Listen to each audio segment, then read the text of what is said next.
Yeah, I'll always be a metalhead. Nothing can take that away from me. Right. I mean, not jail, not people, not religion, not anything. I'll always be a metalhead. Metalhead leaves you all alive.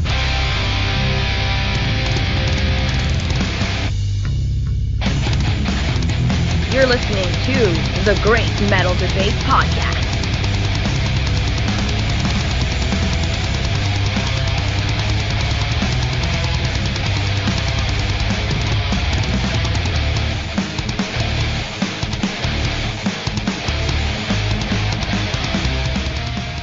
Hey everyone, this is Red Iron here for the Great Metal Debate to give you a taste of the new Sinisthra album titled The Broad and Beaten Way that will be out on May 15th from Rockshots Records.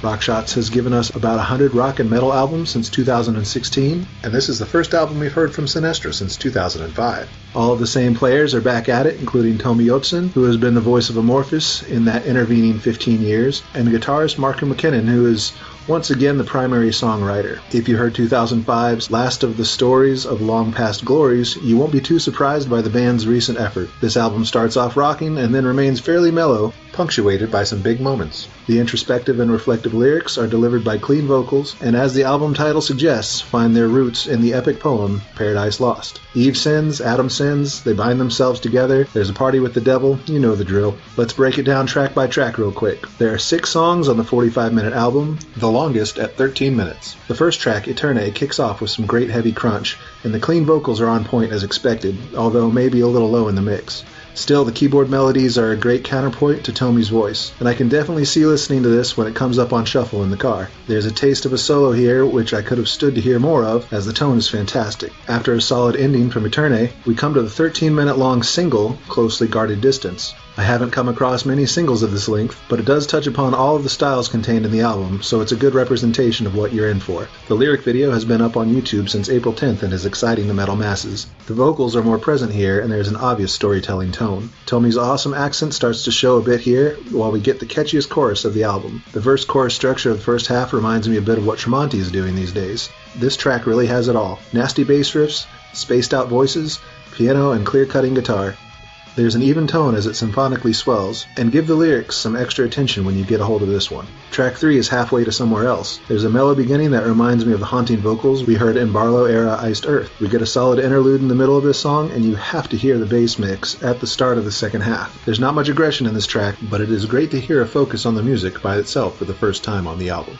Morningfall is up next. Be sure to listen to this one on good headphones. You'll definitely hear the prog in this one, even as some hard rock riffs wash around a bit. There's a steady drone under the lyrics as we get some crunchy teases under some more sweet guitar melodies. I really dig the production of the second half. 2 more tracks to go, and Safe in the Arms of Everlasting Now is another mellow start, this time driven by keys and bass. It stays mellow through the second half and introduces some guitar and bass noodling that's nicely constructed alongside excellent vocals. The vocals easily alternate between tame melodic to very powerful. There's a fun build in the second half, sounds like it could be on Somewhere in Time or Seventh Son, until the huge guitars come back for some rocking. The last song on the album is Ephemeral. Here's the first obvious transition connecting 2 of the songs, going into this one with choir and spacious electric guitars. Again, this song kicks in about the second half like the others do. It is another good headphone song, especially for the drums. The album ends on an angelic fade, touting, "There is no one to blame now." So, my thoughts on the album overall? The drums keep everything moving, generally behind heavy and mellow guitars, and the vocals are solid, mostly melodic storytelling. The production is well layered, the clean is clean, and the crunch is gritty. Nothing is too brutal throughout, and the vocals surprisingly clean with no growls or gutturals. I wish I was more of a lyrics listener because it seems like some cool imagery is being set up throughout. My favorite track is the beginning of the album, Eterne, mostly just because it is the most direct of the songs. Other tracks commit to the process of making music and the storytelling, and this song just suits my wish to rock out a little bit and have fun.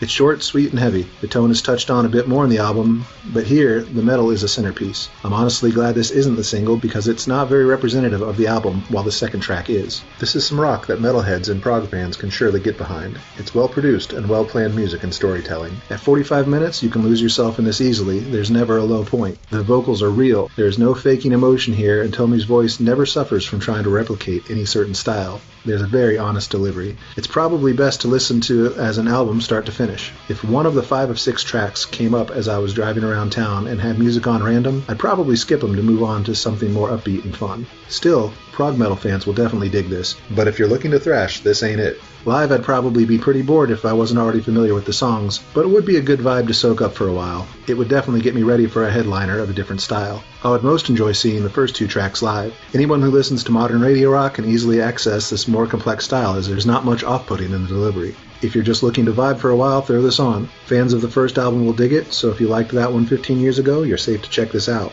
The Broad and Beaten Way is a solid addition to the prog rock metal genres, with most of its uniqueness likely in its lyrics and production. Glad these guys came back together to treat us with another album. That's it for me, Red Iron, on this one for the Great Metal Debate. Be seeing you.